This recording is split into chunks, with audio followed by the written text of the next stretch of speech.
একটা নতুন রেসিপি নিয়ে চলে এলাম। তোমরা সবাই ভালো আছো? নমস্কার, একটা নতুন ব্লগে তোমাদের সুস্বাগতম। তো এই যে আজকে আমি রান্না করছি মাটন। তো মাটনের রেসিপিটা তোমাদের সাথে শেয়ার করব।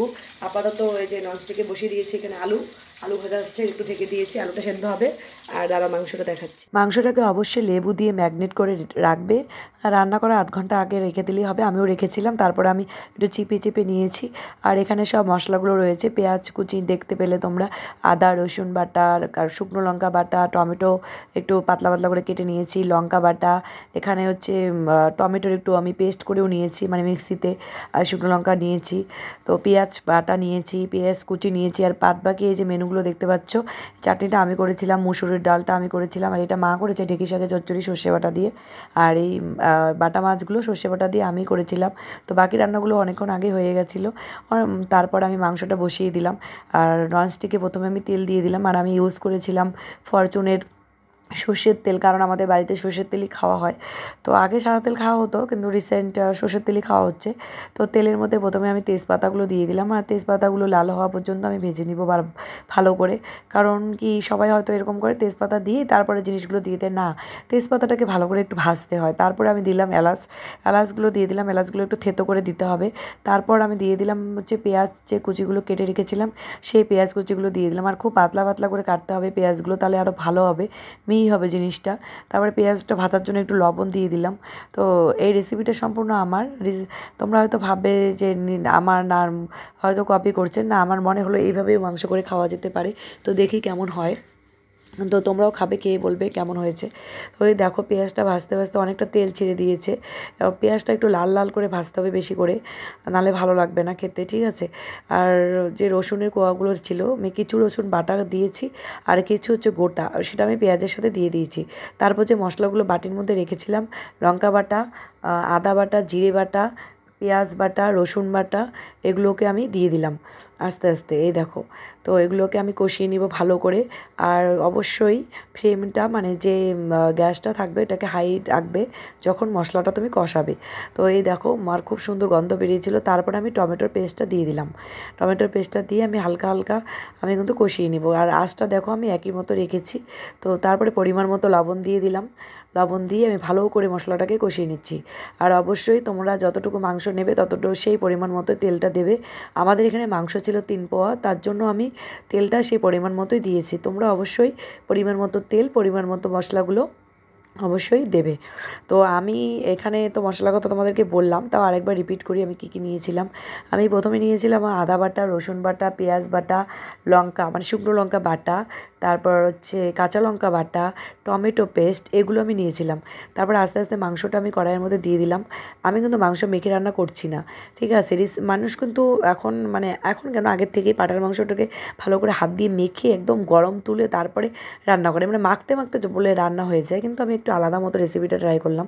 তারপর যে ভেজে রাখা আলুগুলো ছিল সেই আলুগুলো দিয়ে দিচ্ছি। এখানেও একটা কথা, অনেকে বলে যে আলুগুলো না ভেজে মানে ডিরেক্টলি দেওয়া যায় পাঁঠার মাংসে। আমি ভাবলাম না, আলুগুলো ভাজলে দেখতেও সুন্দর লাগে, হলুদ হলুদ টাইপের হয়।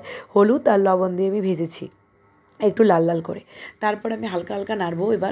এবার হচ্ছে আসল কাজ হচ্ছে, এখন তোমাকে মাংসটা ভালো করে নাড়তে হবে।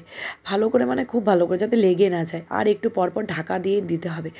ধরো 10 মিনিট ঢাকা দিলে, তারপরে আবার খুললে, তারপরে আবার নেড়ে দিলে, এরকম করে কষানোতেই মাংসটা কিন্তু সেদ্ধ হয়ে যাবে। মানে আমাদের আর কি ঝোল দেওয়া পর্যন্ত অপেক্ষা করতে হবে না, যে তখন মাংসটা সেদ্ধ হবে। মানে কষানির মধ্যে মাংস সেদ্ধ হয়ে যাবে, এই দেখো। আর আমার মাংসটা অলরেডি সেদ্ধ হয়েই গেছে। আর আমি একটু পরিমাণ মতো একটু চিনি দিয়েছিলাম, মানে হালকা, ধরো ছোটো একটা টিস্পুনের হাফ টিস্পুন দিয়েছিলাম আর কি, একদম কম, যাতে একটু ফ্লেভারটা আরও ভালো আসবে। হ্যাঁ, তো আমি অবশ্যই রিভিউ দেবো খেয়ে দিয়ে কেমন লেগেছে। আর তোমরাও অবশ্যই ট্রাই করতে পারো একটু আলাদা রেসিপি মাটনের। বাড়িতে তো একইভাবে সবসময় করো, এটা ট্রাই করতে পারো আমার রেসিপিটা। তো দেখো, আমার মাংসটা কিন্তু মানে হয়েই আসছে, আর প্রায় আর বেশিক্ষণ সময় লাগবে না। আর ননস্টিকে রান্না করার মজাই হচ্ছে আলাদা, কারণ খুব তাড়াতাড়ি রান্নাটা হয়ে যায়। এটা রিসেন্ট নিয়েছিলাম, তোমরা ভিডিওতে দেখেছিলে, আমার মা নিয়েছে আর কি। তো যাই হোক, আমার তো রান্না করতে বেশ লাগে।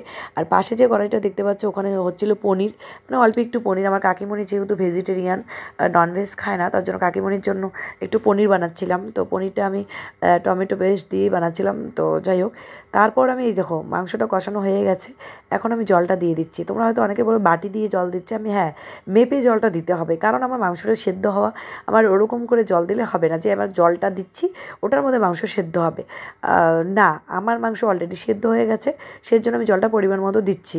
আর মা বলল বেশি জল দিতে না, কারণ কি মাংসটা যাতে একটু মাখা মাখা টাইপের হয়, সে তার জন্য। কারণ মুসুরের ডাল আছে, তারপরে ওদিকে বাটা মাছ আছে, এর জন্য মা বললো যে না, মাংসটা ওইভাবে করা যাবে না, মানে পাতলা ঝোল করবো না আর কি। মানুষ তো পাঠার মাংসের পাতলা ঝোলটাই বেশি পছন্দ করে, তো আমরা একটু আজকে একটু মাখা মাখা টাইপের খাবো আর কি। তো আমি ঝোল দেওয়ার পরে মাংসটা অনেকবার ঢেকে দিয়েছিলাম হালকা, যাতে তাড়াতাড়ি হয়ে যায়, কুক হয়ে যায় তাড়াতাড়ি। তো যাই হোক, দেখো মাংসটা আর এদিকে আমার পনিরটা হয়ে গেছে। তো একসাথে দুটো কাজ করছিলাম আর কি। আমি অনেক কিছুই শিখে গেছি। রান্নার প্রতি আগ্রহ আমার কখনোই ছিল না, কিন্তু রিসেন্ট হচ্ছে, তোমাদের দাদাভাইকে খাওয়াতে ইচ্ছে করে নতুন নতুন ডিশ রান্না করে, তো তার জন্য একটু আগ্রহটা বাড়ছে আর কি। তো যাই হোক, দেখো মাংসটা কিন্তু টকবক করে ফুটে যাচ্ছে। মানে এবার যে লঙ্কা বাটাটা, কাঁচা লঙ্কা বাটাটা ছিল, সেটা আমি দিয়ে দিলাম। তো এই দেখো, তো মাংসের কালারটা কেমন আসছে তোমরা অবশ্যই কমেন্টে জানাবে। আমি কিন্তু কাশ্মীরি লঙ্কা ইউজ করিনি, নর্মাল যে শুকনো লঙ্কা হয় সেটা ইউজ করেছি। তো ভিডিওতে কেমন আসছে জানি না, কিন্তু রঙটা খুব সুন্দর হয়েছিল। এই দেখো, তো আমার তো মাংস রান্না প্রায় শেষের দিকে। এই দেখো একদম খুব সুন্দর, মানে এত সুন্দর সেন্টও বেরিয়েছিল, সবাই বলছিল আর কি বাড়ির। তো যাই হোক, এই দেখো মাটন এইভাবেও রান্না করে খাওয়া যায়, খুব তাড়াতাড়ি হয়ে যায় ননস্টিকের মধ্যে। প্রেশার কুকারেও সিটি দিতে হয়নি। অনেকে বলে যে প্রেশার কুকারে সিটি ছাড়া মাটন হয় না, তা না, আমি দিই না, কখনোই আমার মাকেও দেখিনি দিতে। তারপর আমি নামানোর আগে দিচ্ছি হচ্ছে সানরাইজের গুঁড়ো মশলা, তো গরম মশলা আর কি। তো যাই হোক, গরম মশলাটা দিয়ে দিয়েছি, আর এদিকে গ্যাসটাও আমি বন্ধ করে দিয়েছি। আর অবশ্যই গরম মশলা দেওয়ার পর ঢেকে রাখবে, নয়তো গন্ধটা বাইরের দিকে চলে যায়, আর ঢেকে রাখলে ভালো থাকে। তো যাই হোক, মাংস রান্না কমপ্লিট। তো তোমাদের দাদাভাইকে খেতে দিয়েছি। আজকে হচ্ছে আমিষ, জামাই ষষ্ঠী।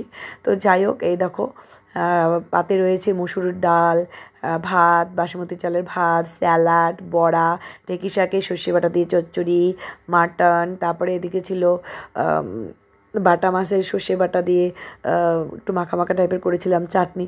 আর আমার না বারবার ভুলে যাচ্ছি, বাটা মাছকে মনে হচ্ছে পাবদা মাছ, কিন্তু অ্যাকচুয়ালি আমরা পাবদা মাছটা বাড়িতে বেশিই খাই, কিন্তু সেদিন বাবা পাবদা মাছ পায়নি বলে এনেছিল বাটা মাছ। তো বাটা মাছটা আমি এইভাবে করেছি, কিন্তু খুব টেস্টি হয়েছিল বাটা মাছটাও। তো তোমাদের আমার এই ব্লগটা কেমন লাগলো অবশ্যই জানাবে। সবাই খুব ভালো থাকবে।